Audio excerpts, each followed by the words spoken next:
Welcome to Aging Boldfully. My name is Susan Rohrbach. Aging Boldfully is a new show here at Franklin TV. It's about living life outside of your comfort zone, fully embracing the uniqueness of you. Retirement is a great opportunity to redesign our lives. What will life look like now that we are the CEO of our own stories? We'll explore the themes that matter most as we enter into the next phase of our lives, such as resilience, relevance, physical health, mental well-being, and intentional living.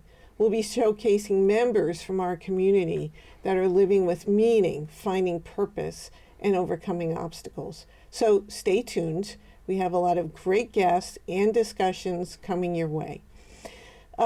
Before I introduce my guests, some have asked, and you may wonder too, why is the show called Aging Boldfully as opposed to Boldly? Boldfully is just a word comprised of two common words, and for me it means living life fully and courageously no matter where we are on our journeys. Today we're going to be talking about physical health and how exercise helps us to age well and lives our lives in a more active way. My guest today, I'm very excited to introduce Jenn Goebel. Hello. Jenn, thank you. Thank you. I'm excited to be here. So I usually start this off by having you introduce yourself to the viewers, tell them a little bit about you. But we're going to take a different tact today, and we're going to talk about me for a moment. Not that this show is about me, it's about you and the viewers, but I think it's important to describe our relationship. Absolutely. Okay. So for 10 plus years, we were thinking about that earlier, I've trained with you in a small group setting. And why I'm so excited about today's discussion is you have seen me age. Yes. Over that period of time. Boldfully. Boldfully. Sometimes not so boldfully. And you've watched the surgeries that I've had. You've seen my recent injury, and we'll talk about that and how I recovered from it. So we're going to use me as specimen A today. Absolutely. Okay. And we'll talk about things in general, obviously, but I think it's good to bring it back to me to describe, my journey as I've aged and how exercise, strength training has helped me. Absolutely. Okay. So that being out of the way, tell our viewers about you. Okay. Well, my name is Jenn Goebel. I'm a personal trainer at the Adirondack Club here in Franklin. And I've been there for I'm almost 7 years now, but I've been a trainer for 13. And before that, I had a 20-year corporate career. I was, in finance and accounting and running a company, and a small startup. But just was always very passionate about fitness and health and nutrition. And, I was doing my job by day, but my real interest and passion lied in fitness. So I decided to make a career change and got my certification and became a trainer. And, in the beginning, I thought, okay, I like to work out hard and I'll help people lose weight and, it'll be just great to be in a gym all the time. And I think I was thinking about it from that angle. But it's been the most rewarding thing I could have ever done. It's a wonderful career. And really, what I've come to love about it is exactly what we're going to talk about today. I work mostly with people in their 40s, 50s, 60s, 70s, helping them get strong, get fit, live their life to the fullest, do the things they want to do outside of the gym. I always say that, sure, maximizing your bench press is a wonderful goal, but I get much more excited when somebody comes in and says that they gardened all day and their back didn't hurt, or that they were able to play all day with their grandchildren, or go on a trip and carry their own luggage, whatever that is. That's really what I think we are training for in the gym, and that's what really gets me fired up and excited about my work that I do with all of you guys. Yeah. And you've had clients for many years. So, oh, yeah. Yeah. Yes. And you've seen their exercise needs change along the way. when I think of when people start exercising when they're younger, right? It's the priority is appearance. You know, how can I lose weight? How can I be more toned? How can I look better? Right. And then as you get older, it's more about functionality, sustainability. And maybe you notice, like, you're in your 50s and you drop something on the floor and you got to go get it. And you're like, oh, wow, you know, I used to be able to pick that up easier like 10 years ago. And now I can't get off the floor, right? So from your, and the other thing I want to mention too, the other thing that strikes me as funny, when I did have my injury and I saw my physician, he said to me, you know, our bodies only come with a 40-year warranty. And that made me really think back to exercising in our 50s. Yeah, absolutely. So based on your experience and expertise, why is strength training and cardio so important to start in your 50s? Not that you can't start in your 60s, but why is it so important in your 50s that helps you to maybe age a little bit better if you're not exercising? That's a great question. I mean, it certainly is good to get out ahead of it as much as you can, right? So mostly people in their 50s are, you know, still pretty mobile, still fairly active, even if they're not exercising, so they can kind of ease into an exercise program easily, I guess. But, you know, it helps lay that foundation for all the things that you want to do later in life. You know, I think a lot of people will say, oh, when I retire, you know, I work 60 hours a week now, but when I retire, I want to travel. And when I retire, I want to hike mountains. And if you are not capable of doing that in your 50s, you're not really going to be capable of doing that in your 60s or 70s. So that's really the time to, if you're not already exercising, to really get started with a strength program, cardiovascular program. And it just has so many benefits for our lives now and in the future. You know, it lays that foundation of reducing injury risk down the road, fall risk. You know, I always start people out working on balance. And, you know, people think of little old ladies having bad balance, but really we all have work that we could do on balance. And a lot of people are shocked to find out that it's challenging to stand on one foot for 30 seconds or a minute, you know. And the more we can work on that and get ahead of it, the better off we're going to be. You know, and it's just important to keep up that belief and understanding that you can do a lot of things.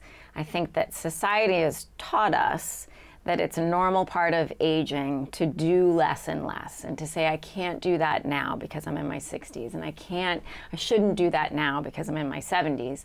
And that's not necessarily true. I mean, things do slow down a little bit, but it's more the inactivity and the weakness and the not focusing on keeping all those things on our list that we can still do that get in our way than just aging. It's not an inevitable cycle. It's something that we can really attack and take care of. Yeah, I mean, I also don't think we realize when it really starts because, you know, sarcopenia, right, Absolutely. for a technical term, which is just your muscles atrophying, starts when? In your 30s? Yes, it absolutely does, 100%. And I don't think we really process that until we get to that point where maybe we can't lift that bag of groceries, and then all of a sudden it's like, wow, you know, how did this weakness happen? Yeah, it definitely does sneak up on you for sure. Right. So anything else you want to add there about how important it is? I mean, you know, if you think about it, like there's a stat from the CDC that 80% of Americans don't get the exercise they need to get.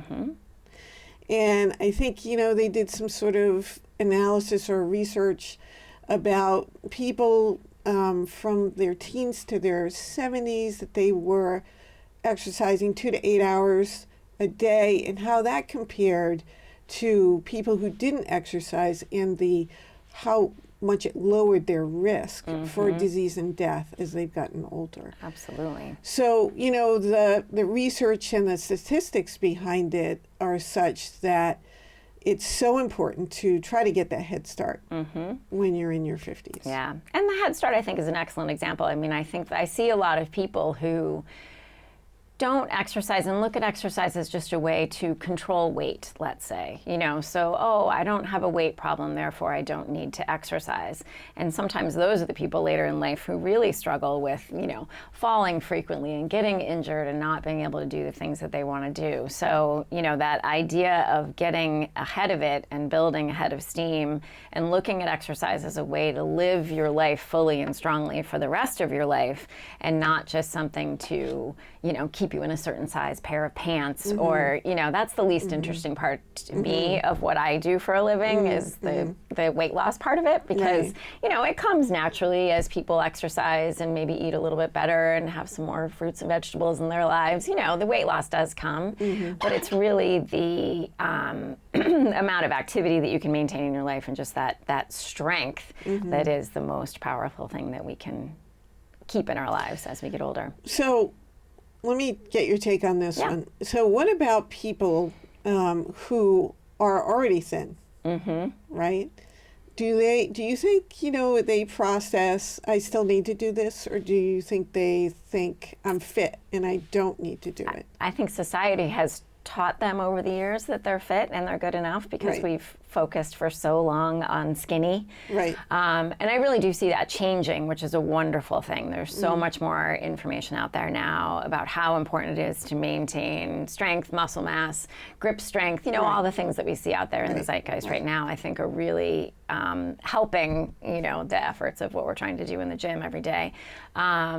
Because, skinny is not enough. It is absolutely not enough. I would much rather have somebody, carrying a little bit more body fat, but being really strong and having great balance and being mobile. To me, that's the person that's going to live a great life, not the person who's just wearing tiny clothes but can't carry their groceries, well, that as makes you me pointed feel out. Myself. Okay, so what about, so let's go back to a little bit about how does exercise help when someone has an injury or surgery? And so, you and I have worked through, I've had, I don't know, how many surgeries? 3? Yeah, I think so.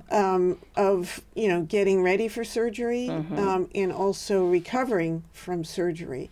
So why don't you talk a little bit about that, and I'll give you my take on it. It's one of my favorite topics, because that concept, we call it prehab, right? You think of rehab after you've had an injury, but prehab, really getting, when you know that you're facing a surgery, and for most orthopedic surgery, shoulders, knees, hips, that that's coming, you schedule it, you need it, it's down the road. The stronger you can get ahead of a surgery like that, the better you're going to be able to handle it in the short term. I can speak for myself. I had ankle surgery a couple years ago, and I was on crutches. And I came home from the hospital, getting up and down the stairs on crutches, standing around on one foot when you're trying to dry your hair. All of that is taxing and tiring, and I'm in pretty good shape, and I found it really hard. I was glad that I was in good shape and was thinking, wow, what if I wasn't? Certainly I know with you, with, your recovery from your surgeries, you've bounced back more quickly. You've had more confidence in your body and what you can do. I hear all the time from, your PTs and from other clients that I have that are in PT after surgeries that the recovery rate is so much faster ahead of, what is the norm, because you've gone into it with some strength and body awareness and posture and mobility, all the things that we work on every day. Really serve you well when it comes time to recover from a big trauma. Surgery is a big trauma, and that's like an extreme, but even just an injury, twisting your ankle, anything like that, the stronger you are, the more resilient you are, and the better you're going to recover. Do you agree with that? That was your experience? Yeah, absolutely. That was totally my experience with that. I think that, if we have to talk specifics, I think the most major surgery that I've had is replacing my knee. Right. And I never realized how much I needed upper body strength to pull me back into the bed, because my knee couldn't do it. Right. So I really feel like it has prepared me for surgeries. It really has helped me recover quicker. Definitely with my injury that I had last year, which was significant for me. It helped me. I think I wouldn't be doing as well as I am without that sort of base, the foundation that I had, really, of all of those years of strength training. Absolutely. I'm not great at cardio, but, strength training, I think I've done great with. You can't be perfect, Sue. Come on. I know. I do walk every morning, but And that's I don't great. know if that counts. It does count. People see me wandering the streets of Franklin every morning. So anyways, but I think the other thing, what I was going to say was, my baseline, I think probably was a little higher than somebody who doesn't exercise. Absolutely. So when you come out of surgery or after an injury, you know what your baseline is, and you really strive to hit it. Absolutely. Because you want to get back to normal. So my normal probably is higher, I would think, than maybe someone who doesn't work out. Absolutely. But the other thing that we should cover too is how, some of these injuries really play mind games, right? And affect your confidence. And I know I was fearful, as you know, when I came back from that injury, and you would tell me to do something, and I would say, yeah, I'm not doing that. Right. And I would say, yes, you are. and you pushed me. Safely, yes, You pushed me. of course. Yes. So like even jumping on a little, jumping, and I'd be like, no, I'm not jumping. That's going to hurt my back. I have a problem with my back. And so, I don't know if you want to comment more on that, other than, it really, it's something that does play with your mind. Absolutely. Yeah. Jumping is a prime example, right? We don't naturally jump as we get older. Little kids jump all the time. They run, bound, and jump everywhere, and as we get older, we stop doing that. And I, run across people all the time, whether it's because of an injury like you or just because of life, who say, oh no, I don't jump anymore. And while yes, you don't need to jump rope in your daily life, that's probably not going to be one of your retirement activities that you're going to pursue, but if you stumble on a curb, you need to be able to have that quickness and that agility to be able to catch yourself. After I started making you jump after your back injury, I remember you told me a story of being in Newport, right? And you needed to jump from rock to rock on the path that you were on, and you knew that you could do that. Yeah. And that is so powerful, because the last thing you want to be doing is standing out there on your beautiful walk in Newport and afraid that you're going to fall. Right. So, it's those kinds of things. And, in a safe manner. I'm not telling people who haven't jumped in, 30 years to go off and go on some crazy jumping journey, and certainly there are injuries that can counter-indicate that. But, under the guidance of a safe person who knows what they're doing, you really came back from that injury amazingly well, and are much more confident in your body. I could see it in you that you lost confidence in your body and what it could do for you there for a little bit. I did. Yeah. Yeah, I did. It took me a really, really long time to get over that fear, because I didn't want to make the situation reoccur. Right. Yeah.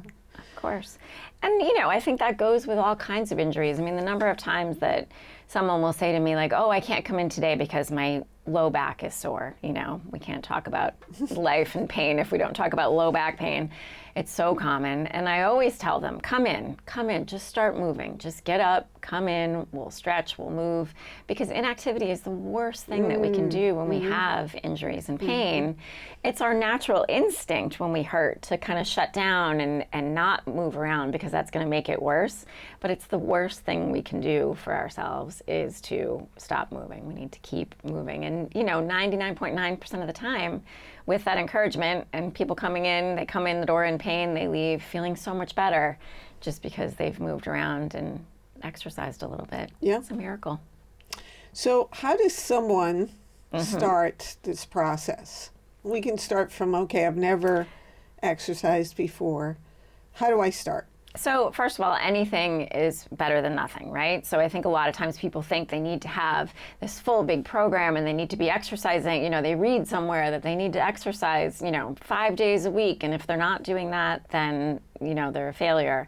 And that is simply not true. So doing anything more than you're doing now is wonderful progress. I think, we're talking today about people in their 50s and beyond. And I think the most important things to focus on are, mobility, being able to move our body through its full range of motion, which if you don't practice that, you lose it over time. So certainly working on mobility. Flexibility goes hand in hand with that.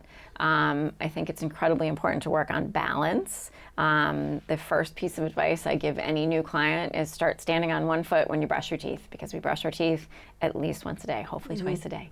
And just that practice of standing on one foot and balancing, obviously alternating feet is a great place to start, but working on your balance. And then in terms of strength training, and resistance training, we practice functional training, and you may have heard that phrase before and not really known what it is. Functional training just means training yourself for the things that you do out in everyday life. So a squat trains you to sit down and stand up from your chair unassisted. We do overhead things so that we can take our luggage down from the overhead compartment safely. Just thinking about the movements that you do every day in life and kind of training for those movements is where my philosophy for my clients always is in training. We focus on pulling movements, pushing movements, squatting, hinging, planking, core strength, just kind of the basic foundations. And you've been with me long enough. It's not rocket science. It's not anything crazy. I don't have you doing burpees and crazy things until you are going to pass out. It's just good. Well, maybe some days on a good day. Okay. But it's just a good, consistent program.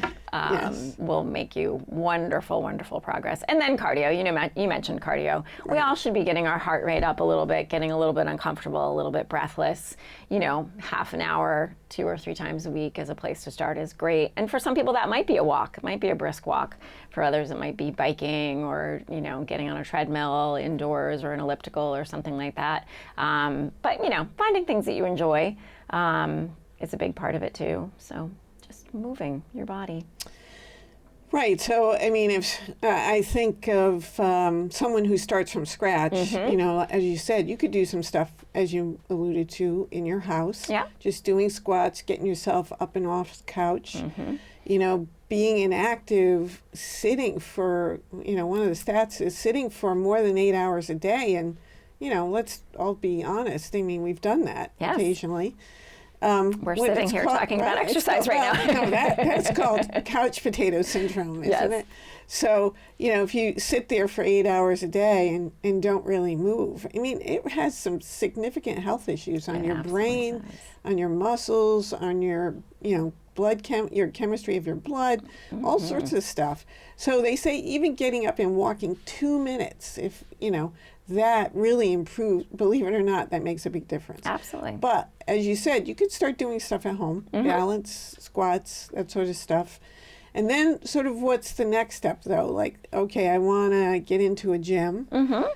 Should I start using the machines? We've had conversations about the machines, you and I. So again, if your fitness program is going to be based on machines in a gym and that is all you feel comfortable doing and it's more than you've done before, that's a great place to start. In general, I'm not the hugest fan of machines for a few reasons. You talked about sitting. We all sit more than we should. So then to go into a gym and then sit down to do your chest press and sit down to do your rows and sit down to do your leg extensions and sit down to do your hamstring curls, again, is better than not doing any of those things.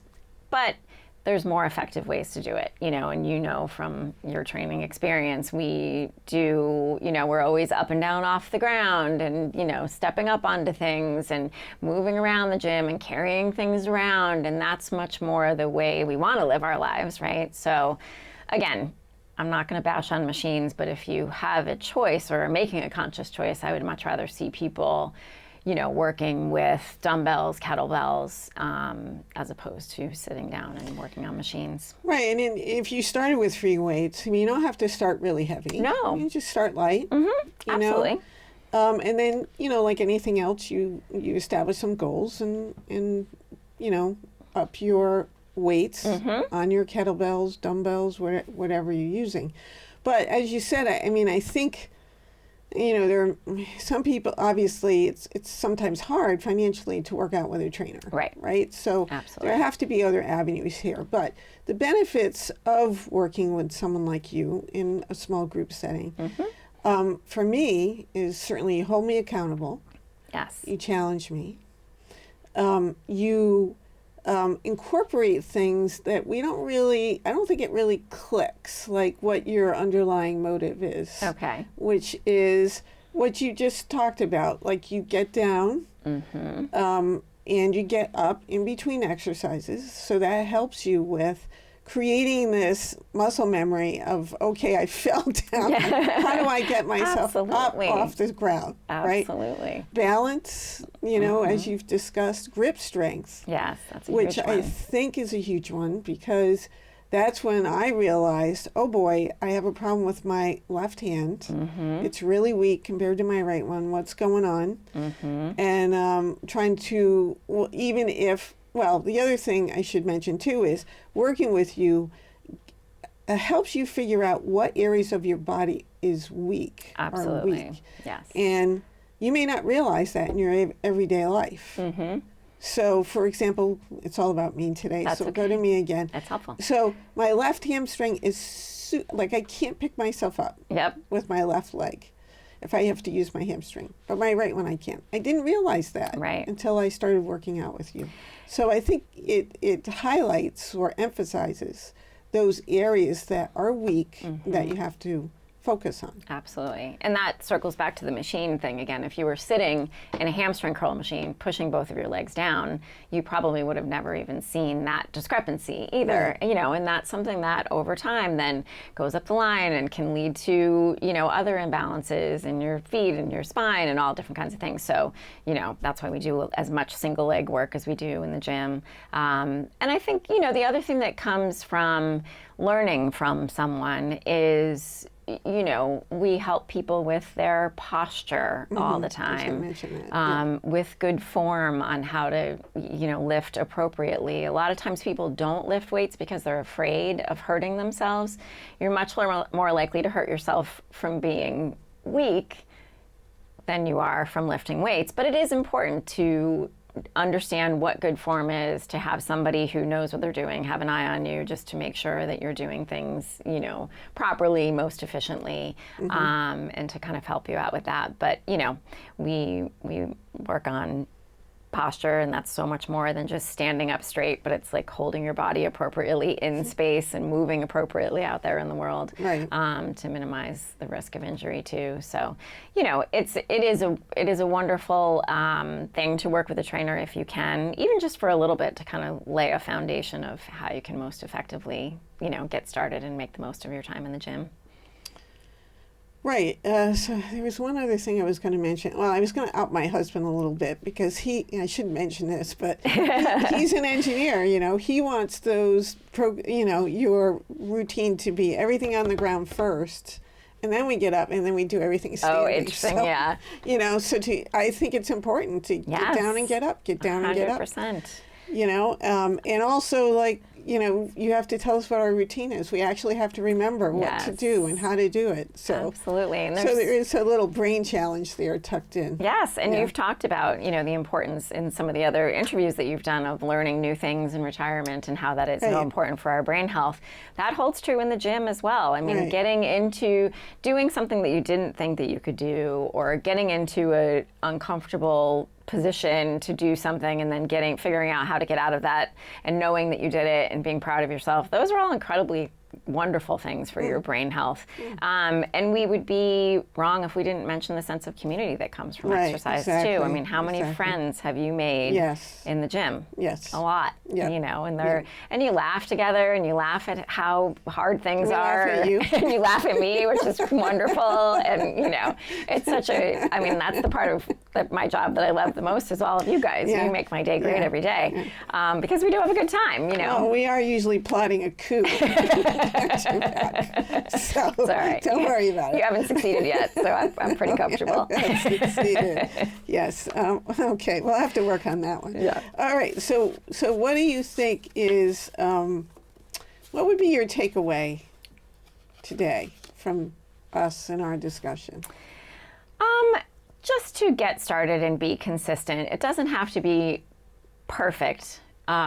Consistency will win out every time, though. So just, you know, if you're not doing anything, start going for walks. Start doing, you know, sitting down on your chair and standing up 10 times without using your hands, if that's your base level. Or if you've been working out for a while, try and up your intensity a little bit. Try and lift a little bit of heavier weights. One of the things that we didn't mention that I hear a lot is, especially from women, the reluctancy to lift weights because they don't want to get bulky. And I feel like society has hopefully done some work to get rid of this misconception, but it is so hard to get bulky, to build enough muscle to look like what some women are afraid of looking like.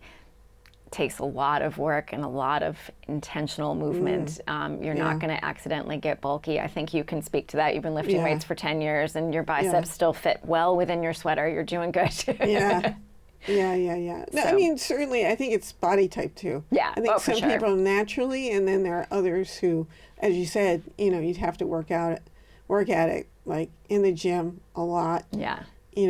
Being super intentional. Yes. But yeah. So, don't be afraid of getting bulky, but do lift heavier weights, challenge yourself. That's how we get stronger. We get stronger by challenging our body in a way where, there's a little bit of breakdown, a little bit of discomfort, and then we recover from that. That's the process of getting our body stronger. So if you're always kind of living in that comfort zone, you're not really going to move the needle as much as getting a little bit uncomfortable. That's how change happens, in any aspect of our lives. Well, I think my takeaway from today is how critical it is to have a routine. Yes. And that it has to be sacrosanct in your schedule. Absolutely. And it's part of, I like to talk about intentional living. And as we get older, time is finite. We want to spend it as purposely as we can. And if you want to focus on your physical health, you have to schedule that in to your calendar, and everything else is a hard no until you get that done. Absolutely. And I think that's why working out with you, it holds me accountable, because I know I have to be at a place at a time. I'm going to get in trouble if I get there late or if I don't show. Absolutely. So I think that, that's super important to lock that in your schedule and make it a priority. I always compare it to, so many people are so good about their financial planning and would never think twice about skipping that, 401k deposit or skipping that review with their financial planner or whatever it is. But then they push off their own health, their own physical health. Right. And that is just as important. You can have all the money in the world, but if you can't go out and enjoy it and do the things that you want to do, that's not that's not a happy life. One could argue that the physical part of it is the most important thing that we could be doing for ourselves. And for a lot of people, it's the least priority for them. So. And, the other thing you mentioned that I thought was excellent, which was, as you age, you can't shrink. You can't say, oh, I can't do that anymore. Because, you always have to constantly just push yourself a little bit out of your comfort zone, even if it's a little, and a little bit more, and a little bit more. And not be frightened to take a step that hopefully will make you stronger. Absolutely. And I think, I know I've experienced it myself, but you have to always continue to push yourself. Yeah. Basically. Fear is definitely the enemy as we age. Yeah. I'm in my mid-50s and, sometimes I can feel it creeping in and I fight that as hard as I can because I want to stay as active. I want to be playing with my grandchildren that aren't here or don't exist yet someday and, going on trips and doing things and being active, traveling with my husband and all the things that I want to do. And, that requires a body that's capable of going out and doing those things. Yes, absolutely. It's very important. So, is there anything else you would like to mention? So one of the things that we touched on briefly, but I'd like to really emphasize now, is the importance of exercise for our brains. So, I think it's pretty easy to look and see how cardiovascular exercise is good for our heart and our lungs, right? And resistance training is good for our muscles and our bones. But one of the things people don't necessarily think about is the importance of exercise for our brains. And, from a pure physiological standpoint, exercise increases blood flow, it decreases inflammation, both of which are very important for our brain functioning well. But exercise can reduce the risk of Alzheimer's. exercise is one of the few things that's shown to slow the progress of Parkinson's. So there's some very, disease-specific things that exercise can help us with. The community, the sense of community and bonding and being with people that we talked about is also very, very good for our brains. Learning new things, challenging yourself in different ways. All of that is incredibly important for not only keeping our bodies working well, but our brains working really well. So that's, definitely something that we want to keep in mind. Can I throw in another stat? Of course. Yes, you can. You're the stat queen today. Well, I love it. not really. I have a few, but not much.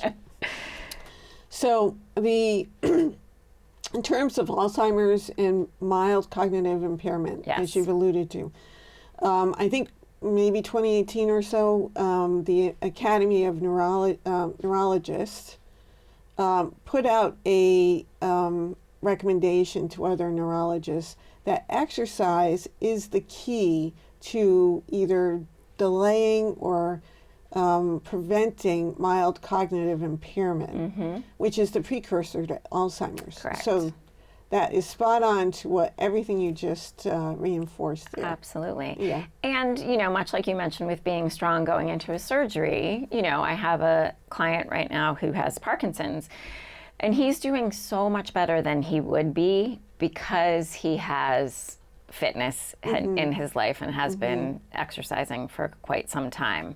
So, his therapists are continually amazed at how well he's doing. Not because of I'm not trying to toot my own horn, it's no magic that I've done with him. It's just his consistent work that he's done over the years that now that he's facing some health challenges, he's got that base level of strength and fitness that he can call upon, which is really, serving him well. So we don't know what's coming down the road, and the stronger we can be, the better off we're going to be. And that foundation, you have to really build it. You do. Make sure it's there. You do. Before you have a health issue. Yes, absolutely, which we're all going to have sooner or later. Absolutely. All right. Well, I appreciate you being here. Yes. A lot of great conversation. It was fun. We've had a lot of good ones over the years. Yes, we have. We have. Well, thank you again. Thank you. That's all for today's show on Aging Boldfully. My name is Susan Rohrbach. Remember, age is just a number. It's living boldfully that makes life worth living. Make it a great day.